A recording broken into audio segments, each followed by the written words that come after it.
Con ustedes, el decano Oscar Perilla, de Fundación Generación Extrema, egresado de Landmark, Estados Unidos, Fort Worth, Texas, tarjeta profesional 0179-500-541. Hoy con el tema la tanatología, el estudio de la muerte. Es necesario que aprendamos este tema para no caer en las acechanzas del enemigo, de falsos profetas. Con las raíces hebreas, usted va a aprender qué es la muerte, qué pasa con la muerte y qué hay después de la muerte. Espero que ustedes estén en este apasionante tema colocando mucho cuidado, y para los alumnos de Landmark es necesario que ellos empiecen a reconocer las escrituras, empiecen a hacer sus tareas y sean totalmente unos discientes aprobados para el Señor. Dios me los bendiga.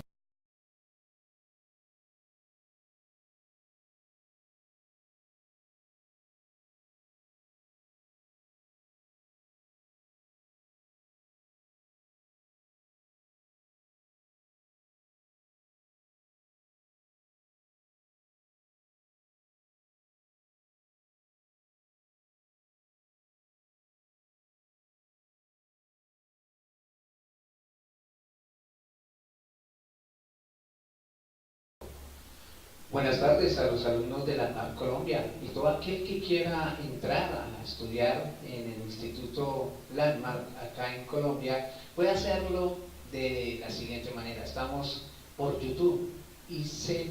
Generación Extrema, pero también lo tenemos con el WhatsApp 316-813-2377, 316-813-2377.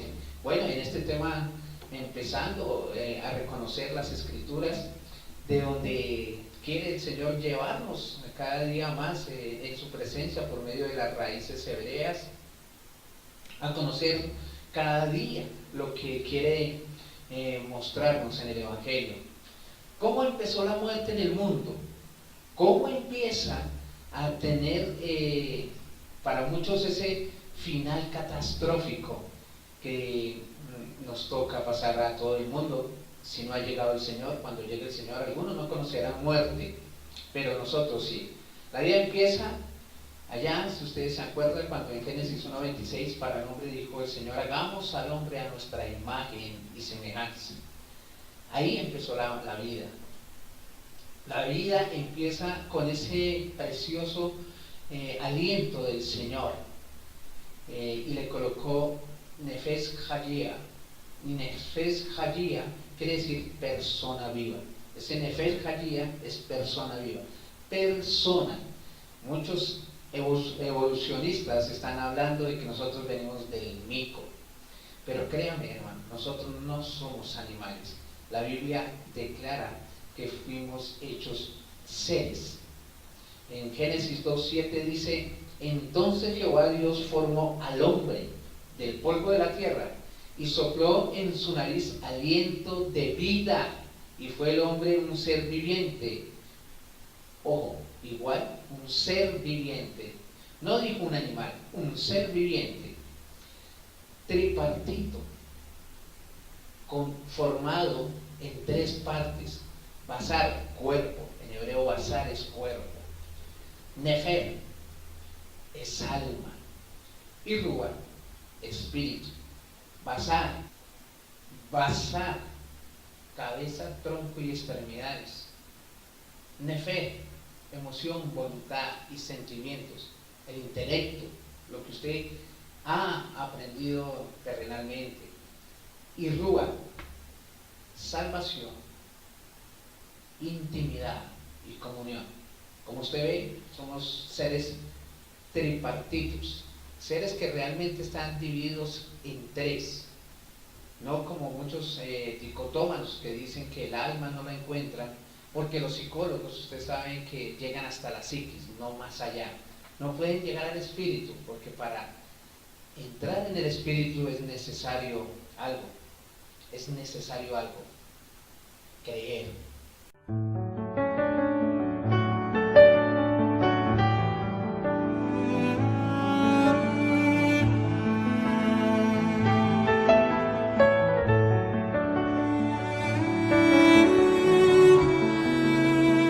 Así empieza lo que es el ser vivo.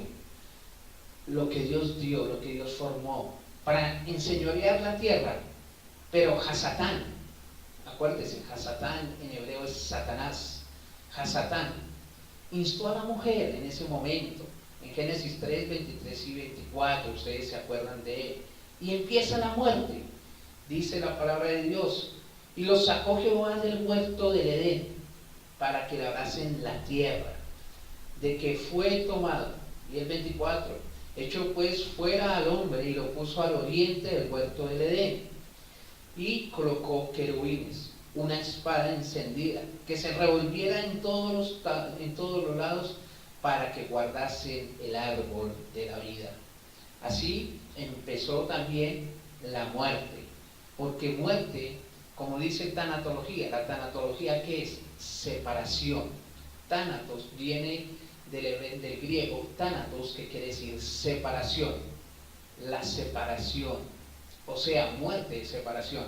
Y acá dice que fue una separación del hombre delante de Dios, porque algunos dirán, pastor, pero ¿qué pasa? Que dice que ahí se iban a morir y no murieron. Sí murieron, porque se separaron del amor de Dios, se separaron de Él, se separaron de lo que Dios tenía para nosotros, se separaron de su voluntad, se separaron de lo que deberíamos realmente haber hecho. Y así empezó la muerte.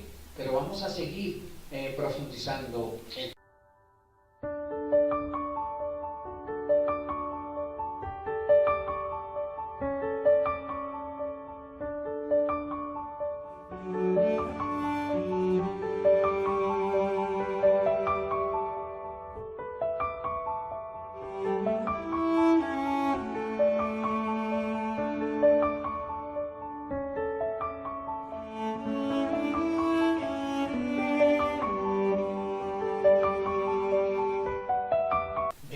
Hoy en día los psicólogos, los científicos están descubriendo más allá con esas inquietudes, porque han visto que hay personas que se han levantado de la muerte, han ido hasta la muerte, han visto cosas que nadie ha visto, sombras que los llevan más allá de las tinieblas.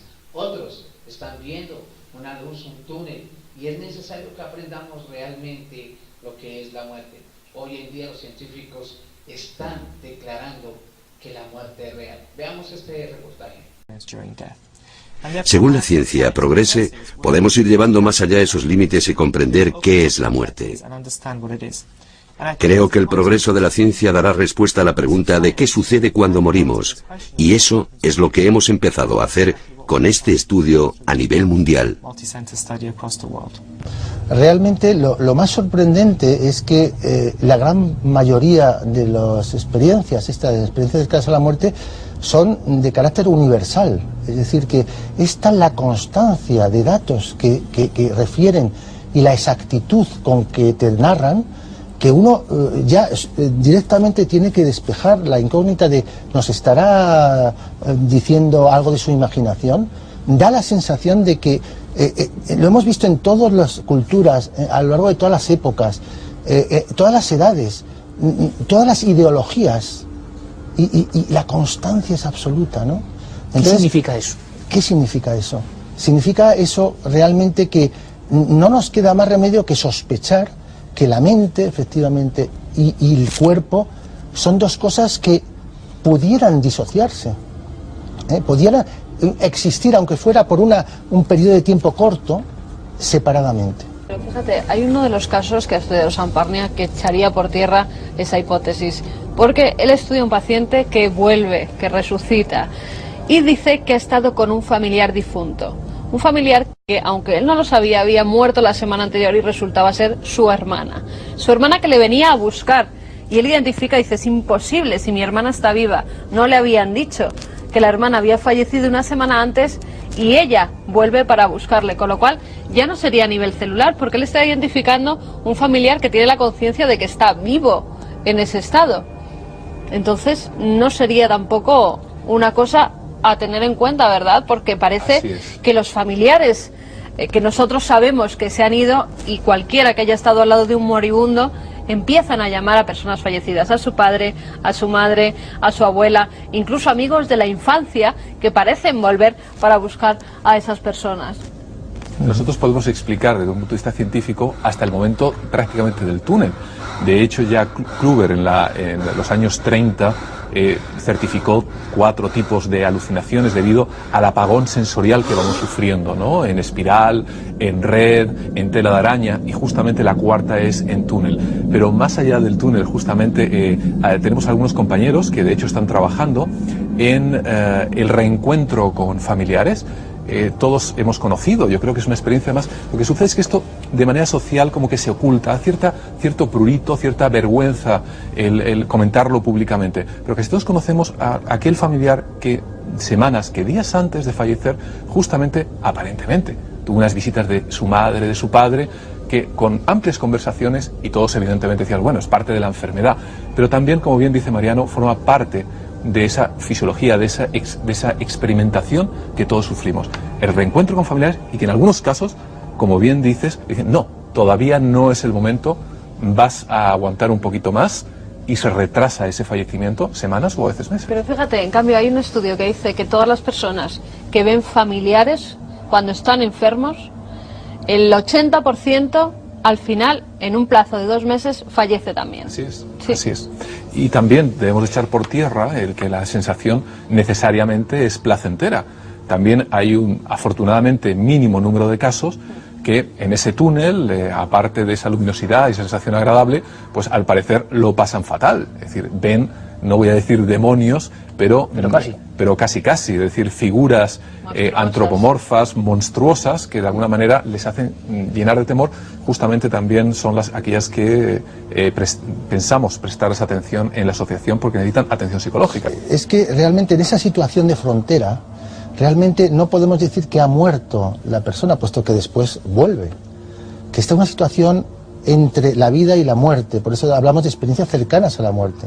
Que aunque el cerebro nos dé encefalograma plano, no significa que haya algún tipo de movimiento, no celular, sino a un nivel mucho más elemental, a nivel molecular, a nivel atómico, incluso a nivel subatómico, que permita una percepción o algún tipo de información no solamente del cuerpo, sino también del ambiente exterior. Es un factor que a mí siempre me ha llamado mucho la atención, que es la percepción del tiempo en estas experiencias. Hay gente que relata experiencias cercanas a la muerte larguísimas, con conversaciones importantes, con una serie de experiencias concatenadas que ellos perciben como incluso de decenas de minutos hasta de 1 hora, y sin embargo el lapso en el que ha durado esa parada es muy corto. Estamos hablando a lo mejor de 1 minuto, 2 minutos.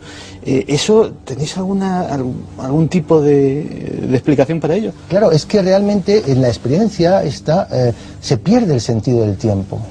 Y es otro de los elementos interesantísimos, de que esa persona cuando está experimentando, esa conciencia, ya no es persona, esa conciencia cuando está experimentando la experiencia realmente está más allá del tiempo, está fuera. Así nos damos cuenta que el Señor tiene la razón, ya ni los científicos la tienen, porque ellos ni saben lo que desean, ni saben lo que tienen, ni saben lo que piensan. El mismo Señor dijo en 1 Tesalonicenses 5:23, usted se acuerda, el mismo Dios de paz os santifique por completo, y todo vuestro ser, ojo, ser, si se acuerdan, somos seres, no somos animales, espíritu y alma y cuerpo sea guardado irrepresiblemente para la venida de nuestro Señor Jesucristo. Eso lo dice en 1 Tesalonicenses, es decir, nuestro cuerpo, nuestro bazar, ¿qué es lo que va a suceder con él cuando muere? Nosotros acabamos a ver qué es Seol, qué es Hades, y así vamos a ver qué es el lugar terrenal, qué es el lugar espiritual que Dios nos quiere mostrar según las Escrituras, según el original. ¿Y qué es lo que va a pasar con nuestro cuerpo? ¿Qué es lo que va a pasar cuando lleguemos a la tumba? ¿Qué es lo que va a salir de mí? Todas estas situaciones el Señor nos las ha querido mostrar cada día más y tenemos que comprenderlas. ¿Qué pasa con el alma?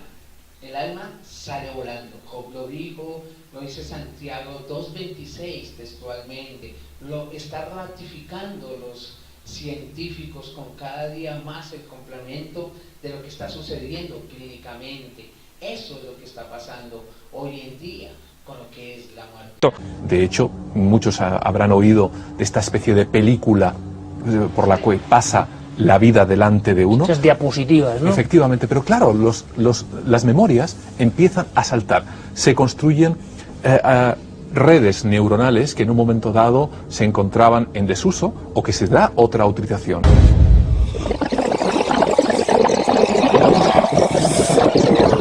Hay varios puntos en los que coinciden casi todas las personas. Además, los que tienen los que tienen infartos son los que más se inclinan a este estudio y los que más características comunes tienen entre ellos.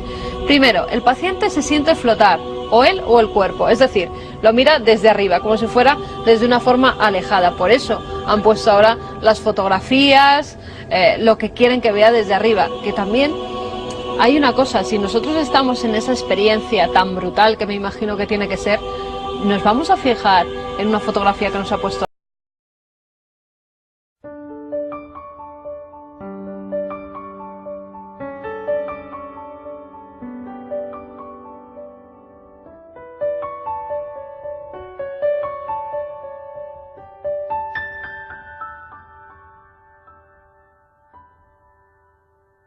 Mis hermanos, va a haber un juicio, y por eso los testigos de Jehová, incluso esos, digamos, conocidos testigos de Jehová, no son hermanos nuestros, son conocidos testigos de Jehová. Ellos hablan de que la muerte que hay, solo 144,000 sellados son los que van a estar en el cielo. No creen en el infierno. Y déjenme decirle algo, la muerte les va a hacer cambiar el parecer, les va a hacer cambiar sus dudas, y va a ser demasiado tarde. En el infierno solo hay creyentes, hermanos. Allá lo que pasa es que creyeron muy tarde, pero todos se darán cuenta que el Rey de Reyes es uno, que el Señor Padre ahí está con él, y que el Espíritu Santo son uno solo para juzgar a vivos y a muertos.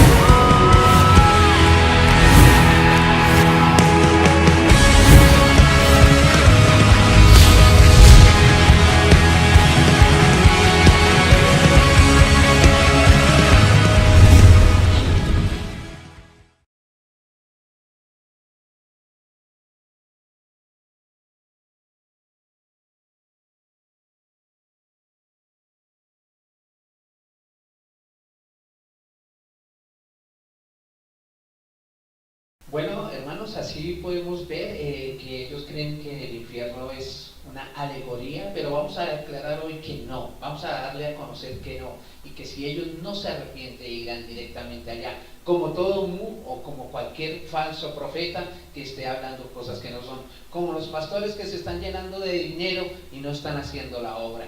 Todo aquel que no hace la voluntad del Padre se irá para ese lugar, para el infierno, y será condenación perpetua, eterna, porque el cuerpo es eterno, ya sea para salvación o sea para condenación. Solo depende de la persona donde quiera ir. Acá estábamos pasando en el video siguiente, en el video anterior estábamos sobre Hebreos 11:3. Dice que por la fe entendemos, por la fe entendemos haber sido constituido el universo de la palabra de Dios, de modo de lo que no se ve fue hecho de lo que no se veía. Mire algo maravilloso acá, vamos a ver científicamente que el infierno existe, de acuerdo a los científicos y a la fe, porque la fe es demostrable, palpable, la fe se palpa, es palpable, se demuestra. No es una fe que viene confortada de la nada, es una fe que viene confortada incluso de la ciencia, porque tenemos un Dios que todo lo prueba. Hay una ciencia que se llama geología. Geo viene de una palabra griega que es tierra, y logía, estudio, el estudio de la tierra. Y vamos a comprobar con la geología, como lo dijo Job también, que el infierno existe. ¿Cómo nos sirve la geología con todo esto? El planeta Tierra es algo maravilloso.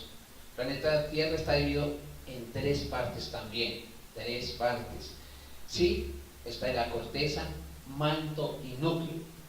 La corteza, que es la costra de la Tierra, está a 70 kilómetros de profundidad. 70 kilómetros de profundidad tiene la corteza. El manto está dividido en 2, manto superior y manto inferior. El manto superior está más o menos de 70 a 700 kilómetros de profundidad, y el manto inferior está a 700 o a 2900 kilómetros de profundidad. Es algo tremendo. Donde termina el mar, ahí empieza el manto, totalmente hecho de fuego, y no se filtra una gota de agua. Acuérdese cuando el Señor le dijo a Job también que de esta línea no pasará el mar. Tremendo. El Señor tiene todo hecho a medida, perfecciona todas las cosas de una manera impresionante, no filtra una gota de agua. Y el núcleo, que está a 6.000 kilómetros de profundidad, a 6.000, y es totalmente hecho de fuego. Así, la ciencia nos ha dado cómo comprobar que dentro de la tierra hay fuego. Jesucristo lo decía, Job lo decía. Jesucristo fue la persona en que más habló del infierno en el Nuevo Testamento. Más de 67 veces el Señor habló del infierno. Más de esas veces lo habló más en el Nuevo Testamento que cualquier otra persona. Y en el Antiguo Testamento se dijo muy pocas veces, pero se hizo más en tipologías de lo que era el infierno. Hoy en día el Señor y la ciencia le está dando la razón al Señor. Mire, hay científicos alemanes y rusos. Los científicos rusos cavaron la tierra y hicieron hasta 11.000 kilómetros, y los rusos hasta 20.000, haciendo pruebas paleomagnéticas. Las pruebas paleomagnéticas es para oír las cortezas tectónicas de la tierra. Colocan instrumentos, colocan allá micrófonos y pueden oír las placas tectónicas de la tierra. Así podían sacar fuerzas orgénicas o fuerzas de la tierra orgénicas, cómo se estaban moviendo esas placas. Las fuerzas orgénicas son las que constituyen la fuerza para poder hacer las montañas, los macizos, los volcanes. El Señor empezaron a cavar y vieron esos respiraderos y salía magma. O sea, ese magma es la lava, esa lava tenía respiraderos donde sale fuego en líquido. Así Dios nos está mostrando que el planeta Tierra es algo maravilloso, porque necesita respirar para que no haya una implosión dentro de nosotros, una implosión desde que se estalle, sino que es necesario que hayan esos respiraderos. Es maravilloso el Señor cómo nos guarda de todo mal y cómo hace que las cosas sean científicamente demostrables, de que ya sabemos que en el interior de la tierra hay fuego en líquido, y eso es lo que nos decía la palabra, y es lo que nos dice la palabra. Job lo venía diciendo, estas cosas. En Job 28:5, ¿se acuerdan? Dice, de la tierra viene el pan y debajo de ella sale el fuego, viene como si fuera el fuego. Job era un hombre que no tenía un instrumento geológico, no tenía cómo cavar, pero el Señor ya le estaba mostrando para que nos dijese mucho tiempo atrás cómo era la tierra. Mira algo maravilloso. Dice, Job fue un hombre que vivió en el tiempo de Abraham. Fue de Abraham 1948 años. Algo que uno se pone a pensar, del primer Adán a Job, 1948 años. Y del segundo Adán a la libertad de Israel fueron 1948 años. Datos que solo la historia nos puede dar a conocer, pero con la realidad de la verdad, la realidad de Cristo. Hay cosas maravillosas que Dios nos está mostrando, que ya desde hace mucho tiempo, o sea, imagínense, 1948 años desde el inicio de la tierra, estamos hablando calendario judío, calendario hebreo, el verdadero calendario. Acordémonos que el calendario que nosotros tenemos fue hecho por Diocleciano, fue hecho ya mucho más antes y fue un calendario romano. Nosotros tenemos el calendario romano, un calendario solar, pero el calendario del Señor es un calendario lunar. Tenemos que guiarnos de acuerdo también a las estadísticas según la luna. Mire, nuestros campesinos se guían de acuerdo a la luna para cultivar. Los judíos lo hacen, los judíos hacen esto, y todo esto es de la ciencia del Señor, porque tenemos que saber que es un calendario. Dice la palabra de Dios en Génesis 1, que fue hecha la tarde y la mañana, y fue el día 1. Primero fue la tarde y la mañana. Por eso sabemos que el Shabbat empieza el viernes a las 6 de la tarde y termina el sábado a las 6 de la tarde. Algunos dicen, no, pero es que ya no tenemos que ver el Shabbat. No. Génesis 20, que habla de los mandamientos, dirás y honrarás el día de tu Señor. No vamos a hacer lo mismo que los judíos, que vamos a hacer fiestas que no son, porque esos son fiestas del Corbán, fiestas hechas por el hombre. Pero usted sí se puede parar, hermano. Usted sí puede decir, gracias Señor por este día maravilloso, gracias Señor porque es tu día, gracias porque eres maravilloso, y ahí estás cumpliendo el mandamiento. Jesús lo hizo así. Jesús fue el que inició diciendo, ¿acaso no hay que hacer el bien el día del Shabbat? Cuando pudo sanar a aquella mujer que llegó al templo.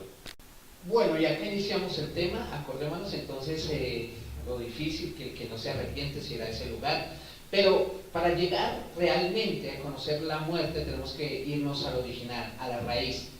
El problema inicia con los testigos de Jehová, mucho tiempo atrás, de estas sectas donde empiezan a cambiar las cosas, e incluso algunos de nuestros hermanos se han confundido con el tema. Pero ¿qué es la muerte? Hay 4 palabras que tenemos que entenderlas según la Biblia. Primero, tumba. ¿Qué es la tumba? En hebreo es kever. Tumba es kever.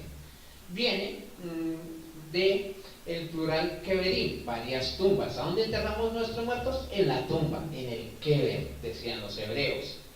O si verán varios muertos, en los keverim. Acordémonos que la terminación im es plural. IM es plural. En griego, cuando tradujeron la Biblia, dijeron dónde ellos llevan los muertos. Eso está en todo lugar, donde están los cementerios, ya saben cómo se llama. En griego, tumba es meneminion, y también acepta el plural, meneminiomín.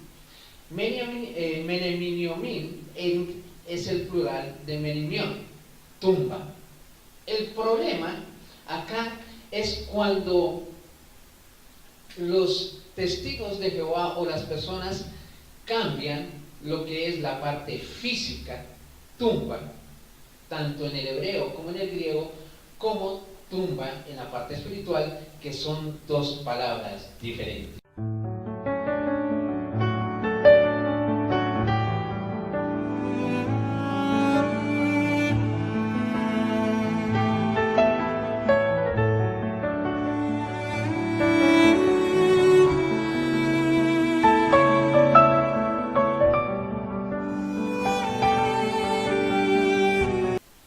Bueno, y ahí no era el problema. El problema fueron con las otras 2 palabras. Estas 2 palabras que eran lo que nosotros estábamos tratando de diferenciar, porque ya es un término más espiritual. Los judíos, los hebreos, dijeron, bueno, la morada de las almas se llama Sheol. Sheol es morada de las almas, pero no una morada física como el keverín o el kever, no como la tumba, es una morada espiritual. Ahí ya viene la diferencia de lo que es kever a Sheol en el hebreo. Y ellos dijeron, bueno, los que estaban traduciendo la Biblia, ¿cómo vamos a explicarle a los griegos cuál es la morada espiritual? Empezaron a pensar, porque ellos no sabían cómo era la morada espiritual, y dijeron, acá hay un Dios que es el Dios de la muerte, y se llama Hades. Entonces, vamos a cambiarle Sheol, que es morada de las almas espiritual, a Hades, que es morada espiritual para los griegos. Pero ahí es la diferencia. La morada espiritual de los griegos es totalmente diferente a la morada celestial que Dios nos quiere dar a conocer. Ahí, aunque fue mal traducida en ese aspecto, la parte de lo que es el sepulcro espiritual, fue la connotación que se dio en las Escrituras.